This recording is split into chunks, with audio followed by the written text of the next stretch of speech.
Assalamualaikum warahmatullahi wabarakatuh. Bagaimana kabarnya anak-anak? Semoga kalian selalu dalam lindungan Allah Subhanahu wa taala dan selalu diberikan kesehatan oleh beliau. Amin amin ya rabbal alamin. Sebelum kita memulai pembelajaran kita pada hari ini, mari kita berdoa terlebih dahulu. Bismillahirrahmanirrahim.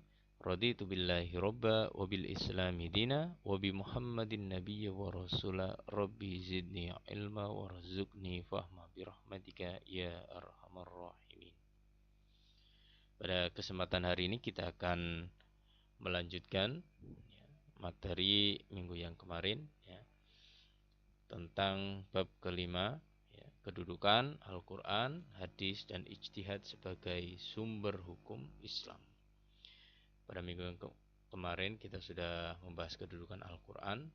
Pada hari ini kita akan bahas kedudukan hadis dan ijtihad. Next, yang pertama, pengertian as-sunnah. Jadi pengertian as-sunnah dalam menurut bahasa berarti ketetapan, cara atau suatu hal yang biasa dilakukan.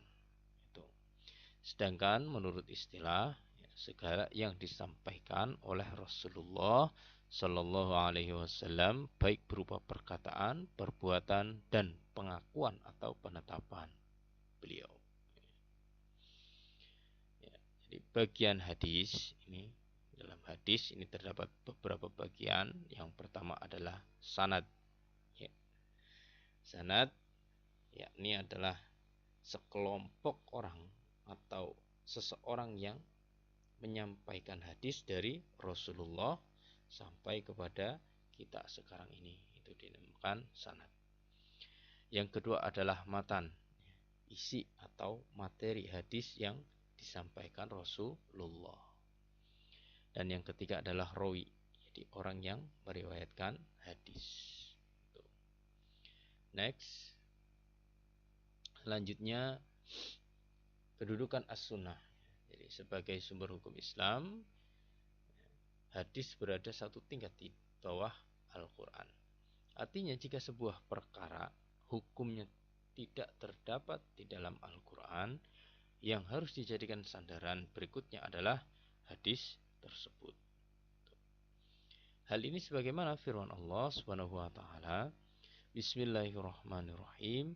وَمَا آتَاكُمُ الرَّسُولُ فَخُذُوهُ وَمَا نَهَاكُمْ عَنْهُ فَانْتَهُوا وَاتَّقُوا اللَّهَ إِنَّ اللَّهَ شَدِيدُ الْعِقَابِ. Artinya, dan apa-apa yang diberikan Rasul kepadamu maka terimalah ia, dan apa-apa yang dilarangnya maka tinggalkanlah.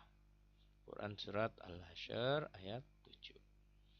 Dalam ayat lain, Bismillahirrahmanirrahim, may yuti'ir rasula faqad ata Allah wa man tawalla fama arsalnaka alaihim hafidha.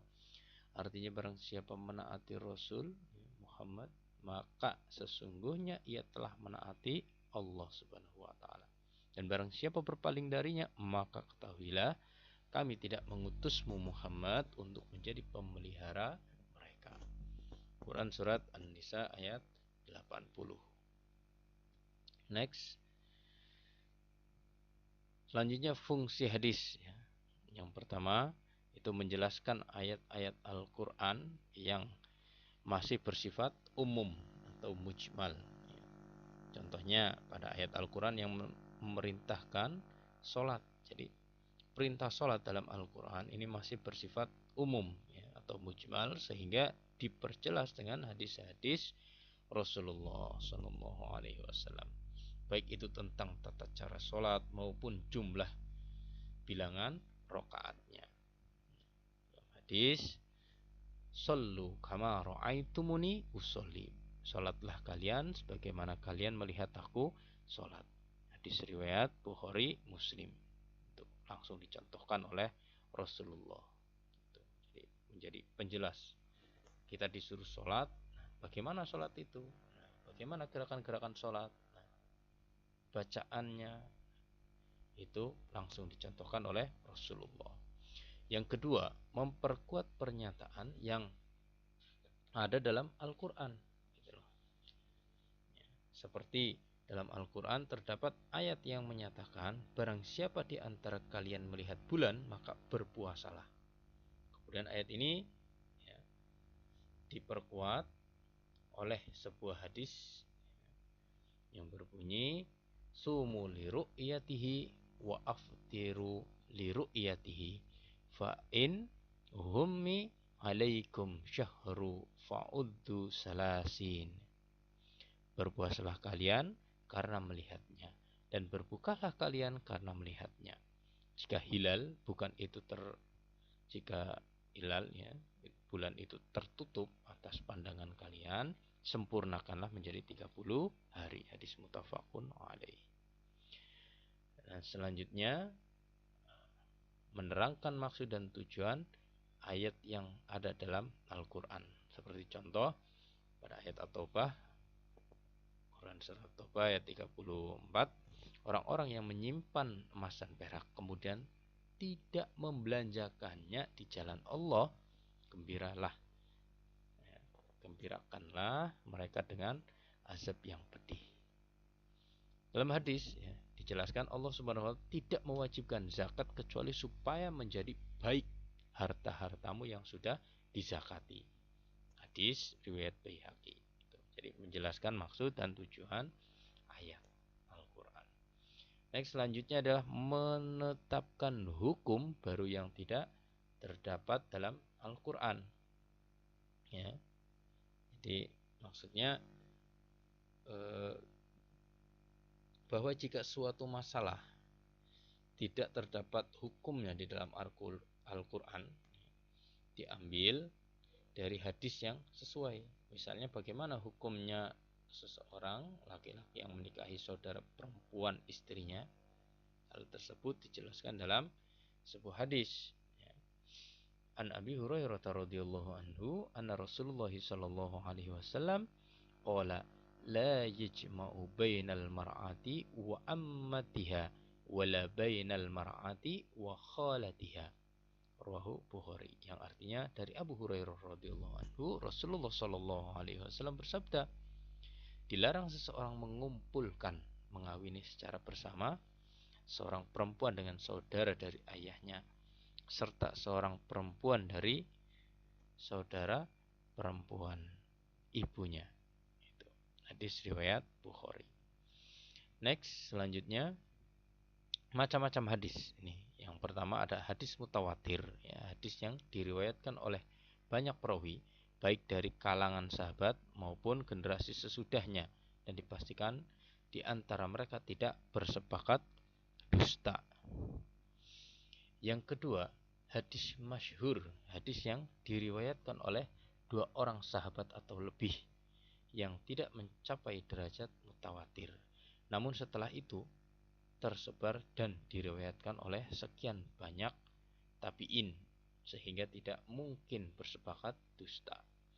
Dan yang ketiga adalah hadis ahad, hadis yang diriwayatkan oleh 2 orang perawi sehingga tidak mencapai derajat mutawatir.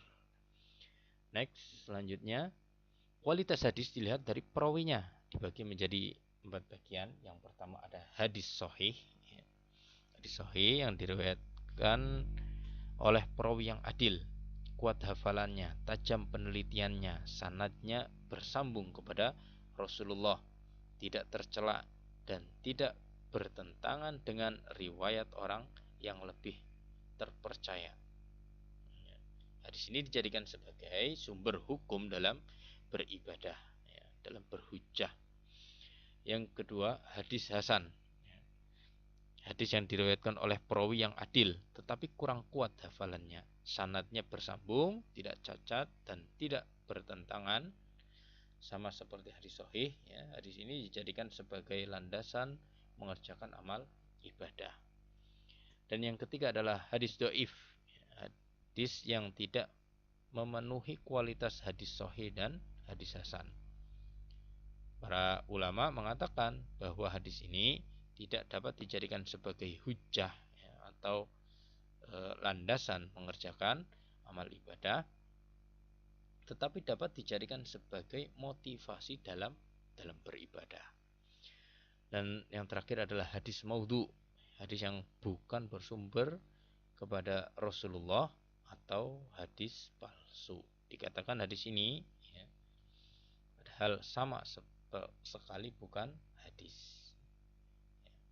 Hadis ini tidak dapat dijadikan landasan hukum atau tertolak. Itu.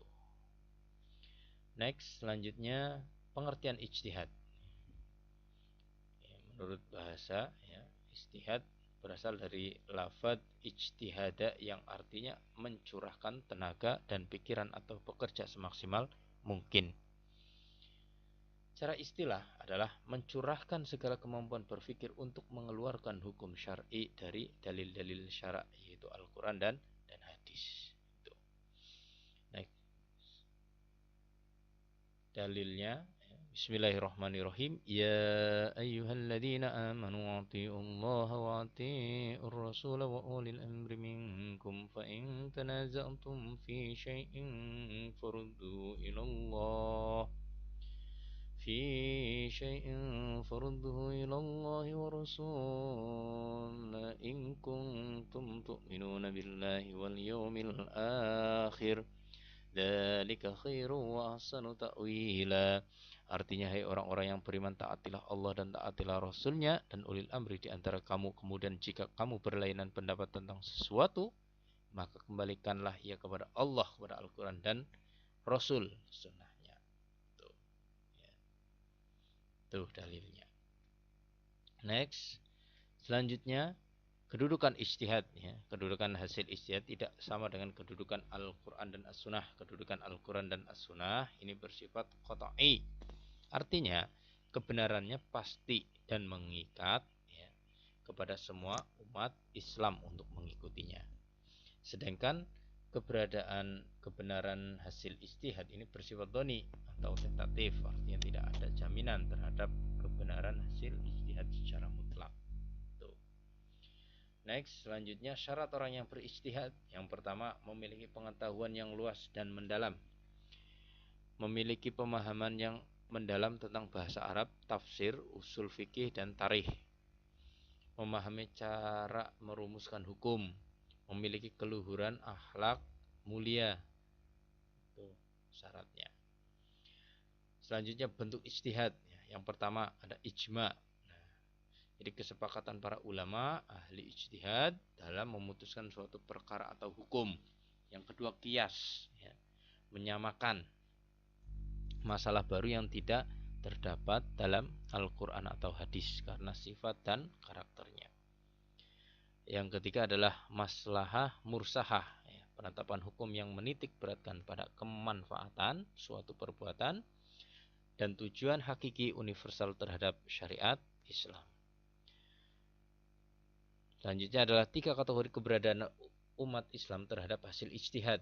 Yang pertama adalah bagi seorang mujtahid, tidak terikat untuk mengikuti hasil ijtihad seorang ulama tertentu sebagai pedoman hidup, karena seorang mujtahid itu terkena hukum untuk menciptakan hukum. Yang kedua, bagi umat Islam yang pandai, maka ada tuntutan untuk menjadi muttabi, yakni mengikuti ijtihad dengan secara kritis. Yang ketiga adalah bagi orang awam, hukumnya wajib untuk mengikuti hasil ijtihad, ya, sebagai pedoman hidup selain Al-Quran dan As-Sunnah, karena kelompok ini tidak memiliki kemampuan untuk berijtihad. Jadi mengikuti hasil ijtihad orang lain atau ulama yang lain. Gitu. Ya, mungkin kiranya cukup sekian materi pada hari ini. Kurang lebihnya kami mohon maaf. Kami akhiri. Wassalamualaikum warahmatullahi wabarakatuh.